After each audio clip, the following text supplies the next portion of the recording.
I fear we have to start with the most obvious example, Rogue. Her powers are the first that came to my mind anyway. Simply put, if Rogue has skin-to-skin contact with you, there is a high chance you will pass away, but usually you just end up like close to death, injured, or in a coma. I feel like it goes unsaid why that would ruin your life. Rogue has to wear a special suit that prevents accidental contact until finally Professor X was able to help her control her powers. Rogue's power isn't just absorbing someone's life. She technically absorbs someone's powers, energies, memories, knowledge, talent, personality, and physical abilities. Usually, once you absorb all that, it means you've turned the victim into a shell of a human that will probably die anyway. Her powers apply to any living organic being, and she really does try her hardest to not seriously harm people. There have been times when Rogue has made contact with superpowered beings and gained their powers, sometimes permanently, like what happened with Miss Marvel and Sunfire. While absorbing someone's psyche, she can be overwhelmed by their personality, but when the individual hops back into their own body, she will forget their memories, but they'll always leave sort of an impression. Crystal Frost's power is to create cold, but she has the misfortune of extreme cold also being her weakness. Crystal was accidentally locked in a thermofrost chamber, and when she came out, she had transformed into Killer Frost. She attacked her enemies by generating extreme amounts of cold, even capable of freezing the water droplets in the air. She was able to figure out how to mind control someone by creating a cold fog. She used it successfully on Superman, freezing his ability to reason. Frost once froze the entirety of New York City, but she can also freeze smaller targets too, using the moisture particles in the air. Contrary to other freezers, heat doesn't hurt her, it makes her stronger. Through kissing someone, she absorbs their body heat, freezing them from the inside out. She can also draw on the heat from the atmosphere, and this is all really cool. Not exactly life-ruining though.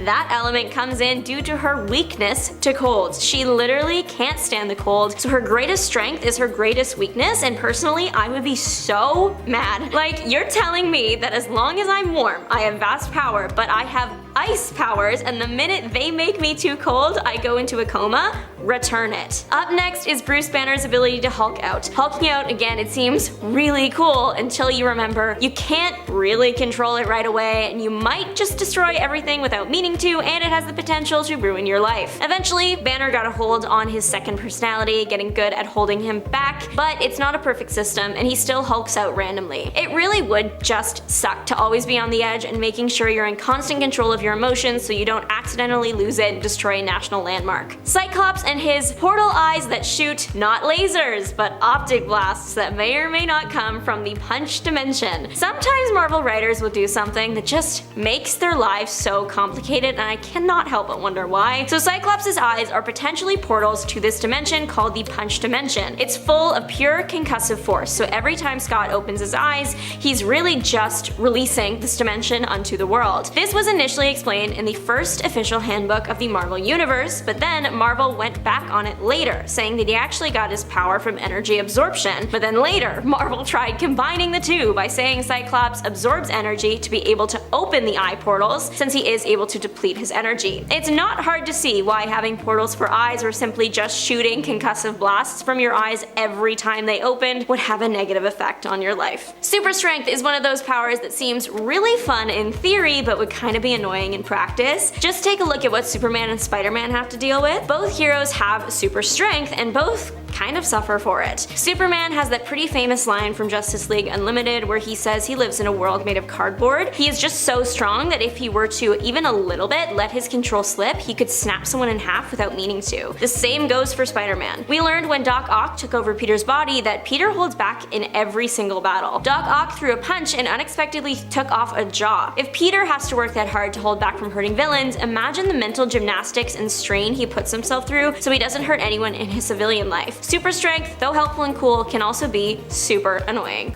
Number 5. Making ice cream. Yep. We're talking about the mutant known as soft serve. I'm sorry to make so much of this list mutant focused, but at the end of the day, they do have some of the weirdest and in some cases most horrifying powers, so we're talking about some of them. And I know there's probably a few that I haven't mentioned that you're like, oh, but what about this one?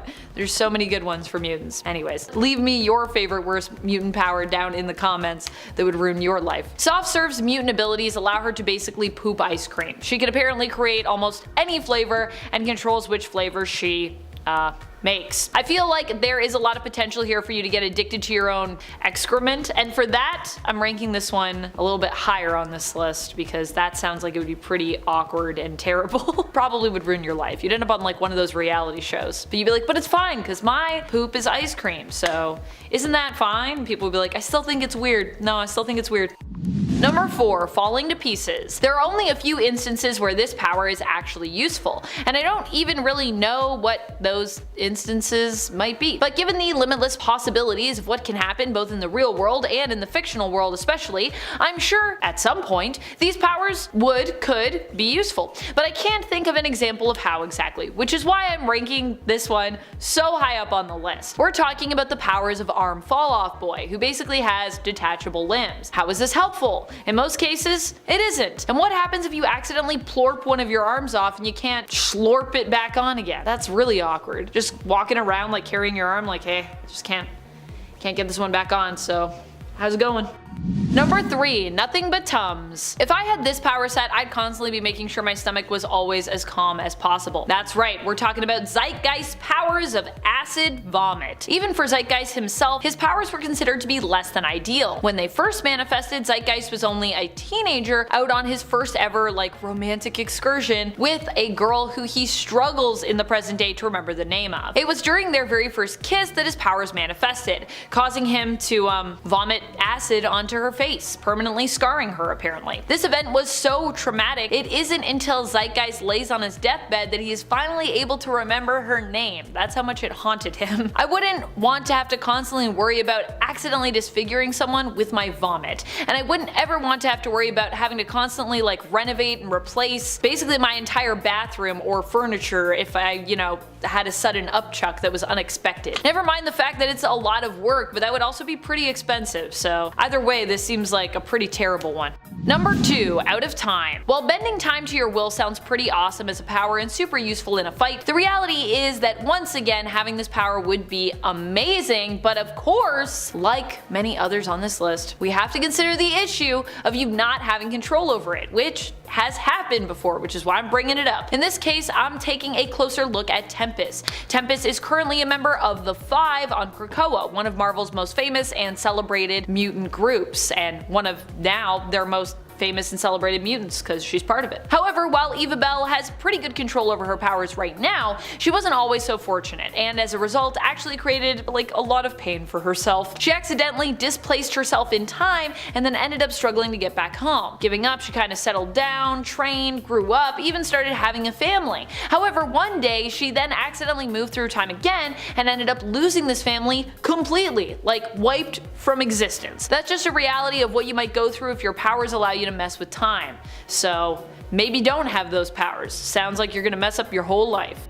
Number 1, unlimited eggs. It's not so much what this power allows you to do that I think is not ideal, although that is just straight up weird in this instance. It's more about the position having this power puts you in. For this point on the list, we're talking about another member of the Five who currently has it pretty bad, unlike Tempest. I mean, Tempest, likely had it worse overall, I'd say, but that was in the past. Tempest right now is doing pretty good, I think. Egg has it bad in the present. Formerly known as Gold Balls, Egg's powers allow him to create, infertile eggs.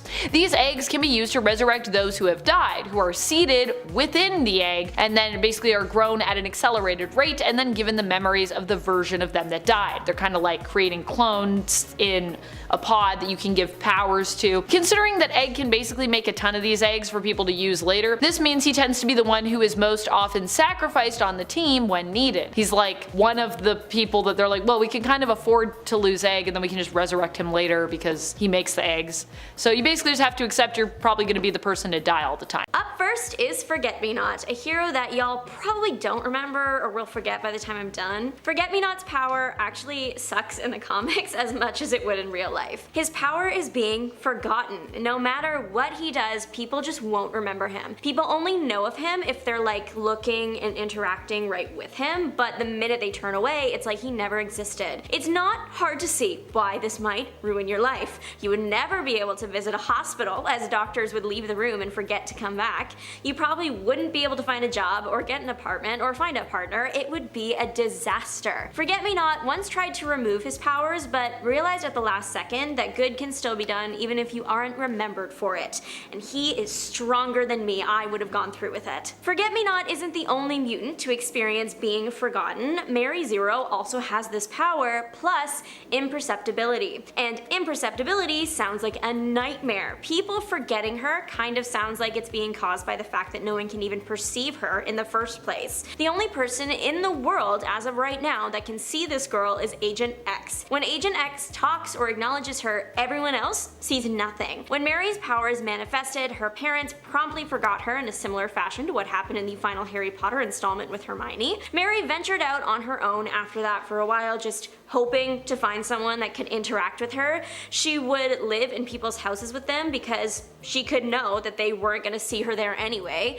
Mary lost her powers after M-Day, and for her sake, I do hope she did not gain them back. In the world of comic books, everything is possible, and every power is the way it is, often with scientific theory thrown out the window. In comics, making yourself invisible, or for example intangible, is a really cool power. Super useful. If you're invisible, you can spy on your enemies or have the upper hand in a fight or make it from point A to point B easier. If you're intangible, you can walk through walls. You don't need to dodge punches, they just go straight through you. Any weapons would have no effect, and that's all super cool and fun, but also completely realistic. If you're putting the powers in the real world, our eyes work by light bouncing off of objects to our eyes.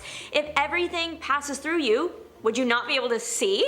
I imagine that this problem would be the same for anyone who turns invisible. Plus, with intangibility, you wouldn't be able to hold anything in that state unless you really concentrate and have excellent control over your power. Having the power of knowing everything. Infinite knowledge, also referred to as omniscience. It sounds really cool, but I think it would be insanity inducing. Part of me really does want to know all of human history, I will be honest, but I also only really want to know pieces of it. I don't need to know everything. Having everything in one head would be so overwhelming. Not even just overwhelming, but it would seriously mess with your emotions. If you possess knowledge of everything out there, everything there is, was, and will be, you will probably know of all the forgotten atrocities committed by humans throughout history. You would know all about the good things too, of course. Plus, if you happen to know everything and people were to find out you had this power, I do believe that you would be hounded by people day in and day out with random questions. This is kind of like the stuff with unchecked telepathy. Yeah, I know everything, but it seriously hurts my head. Imagine the headaches. There are a few characters that have infinite knowledge, and Morris Maxwell from the Marvel Universe is a great example of the dark side of it. Morris gained infinite knowledge after participating in the Gathering of Five ritual. After that, he could only communicate if someone asked him a question, and he was only able to call upon the answer by having violent seizures. Plus, and I know this would bother some of y'all, there are lots of history books out there that have incorrect information just because they were written at a time when we didn't have all the facts or something like that, and it would seriously bother me to see incorrect info all over the place. Up next, the ability to turn any thought into a reality. This is another one of those powers that could be really great if they're given to someone with a steel resolve and total control over themselves, something that most humans simply aren't capable of. Imagine you're just having like a passing thought and suddenly reality shifts around you, or you're having a bad day and accidentally wish someone out of existence. You'd have to get really good at self-control and police your thoughts 24/7 just to survive in the day-to-day,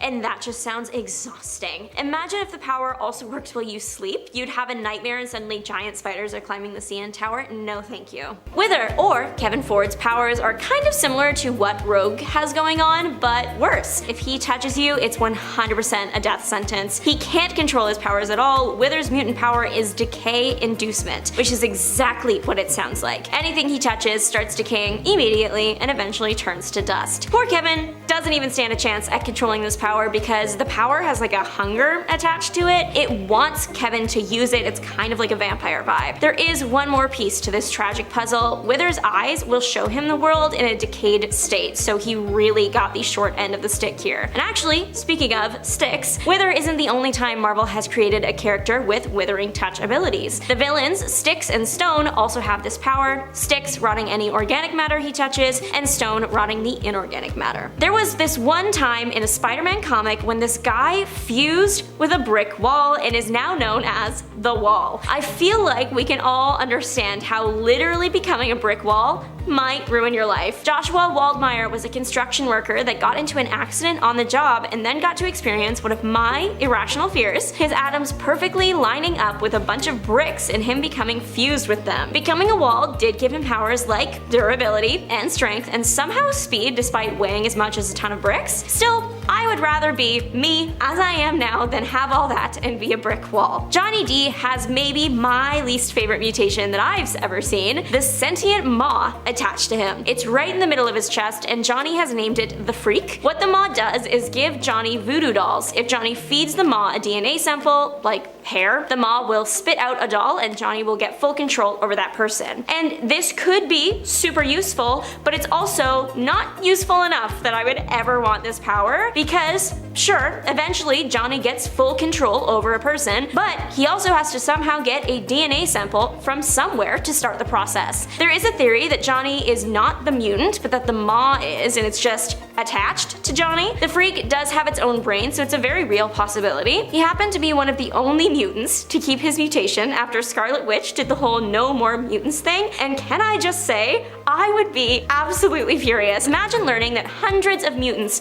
lost their powers, but you were still stuck with your chest maw. That would be the start of my villain arc. Johnny is stronger than me. Sometimes people get mutations that do negatively affect their lifestyle, but are also somewhat helpful. Ugly John is not one of those mutants. His mutation was 2 extra faces on his face for a grand total of 3, and they do absolutely nothing except make his life harder. His nickname is Ugly John, and his real name is Steve, so that does give you an idea of how the poor guy is treated. Literally, the faces don't do anything, they just make him ugly. Imagine your mutant powers manifesting, and this is what you get. That's tough. Professor X makes telepathy look cool, but there are many downsides to it, especially if you are an omniscient telepath like Games Master. Games Master is technically defined as omnipathy. He can control and or hear an infinite amount of minds at all times. His power is so overwhelming that he requires cybernetic enhancements just to keep himself sane enough. Even then, it's hard to exist, but Games Master did discover one thing that helps ease the burden if he really focuses on a distraction, like, for example, putting a bunch of mutants in his version of the Hunger Games. He is able to put the voices out of his mind for a short while. Games Master, in particular, has been having a hard time with his powers because they manifested at a young age, and he had no one around to teach him how to use them.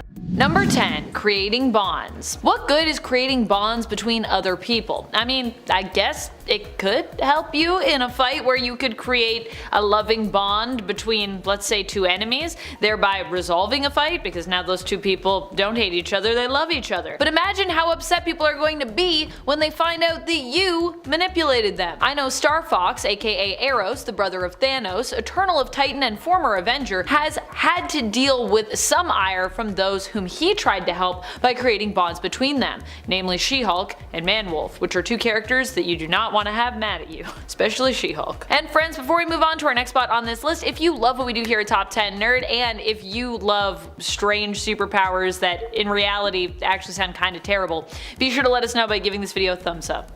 Number 9. Visor Required. Optic Blast has to be one of the worst powers out there when it comes to those I would never want to have myself. Why is this? Because for the most part, Cyclops can't even control his Optic Blast alone. Well, he is a trigonometry master, and this allows him to very precisely use his abilities, which shows off his skill when it comes to utilizing them in battle. He still needs equipment to even be able to utilize them properly. Generally, Cyclops uses a visor, which he can control thanks to tiny little buttons in his gloves. However, without this or his ruby quartz glasses, Scott pretty much just needs to keep his eyes closed or risk causing a lot of possibly unintentional destruction and chaos. For a long time, Scott couldn't even work up the courage to share with Jean his feelings for her because he felt his mutant powers made him too much of a danger. So that just goes to show you how detrimental those powers can sometimes be.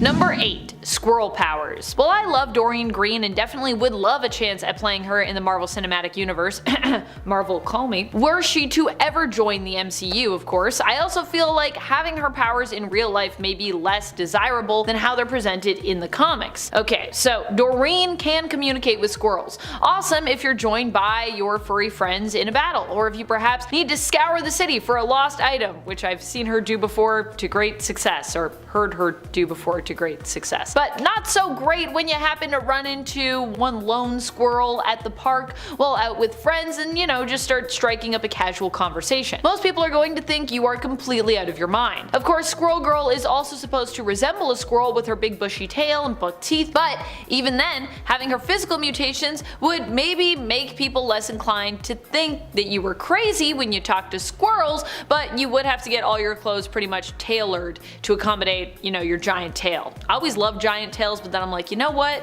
Having that would be probably kind of impractical for clothing. So either way, there's a bit of a downside to having Squirrel Girl's power set. Number 7. Like a rock. In many ways, this is actually a power that could save your life, and I'm sure for Ben Grimm is a power that has saved his life multiple times over. However, that doesn't mean that having rock skin is the best thing ever. In fact, there are a lot of downsides, and I'd honestly say probably more downsides than upsides, in my mind anyways.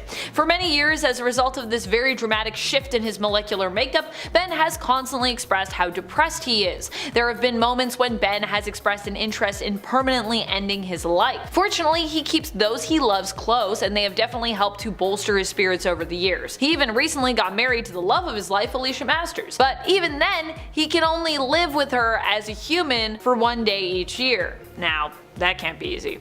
Number 6. I know too much. Possibly one of the worst superpowers out there would be telepathy. While I do think psionic powers are super cool, this is actually one I never really want to have. We're talking about one of the most knowledge-focused powers out there. Telepathy. Telepathy is a power that many superheroes are well known for, including Martian Manhunter, Aquaman, who has used his telepathy powers before to communicate with marine life, Jean Grey, Emma Frost, and Professor X. The idea of being able to simply look into someone's mind to find answers you seek, or simply to know what they're feeling, is honestly pretty cool. However, the ability also brings into play a bunch of moral questions regarding privacy and consent usually. Personally, I would not want to know everything anyone around me is thinking. It's already sometimes I feel like hard enough being in my own head. I can't imagine what it would be like to, you know, be able to casually tune into someone else's head, or even worse, to be bombarded by other people's thoughts if, you know, you didn't have enough control over your abilities, which I believe at one point happened to Professor X, so I mean it can happen to you if you have telepathy. You could get overwhelmed. Superman's super hearing sounds like a nightmare. I don't need to hear everything. Am I nosy and love drama? Yes, but I also don't need to hear the cries of anguish from around the world 24/7.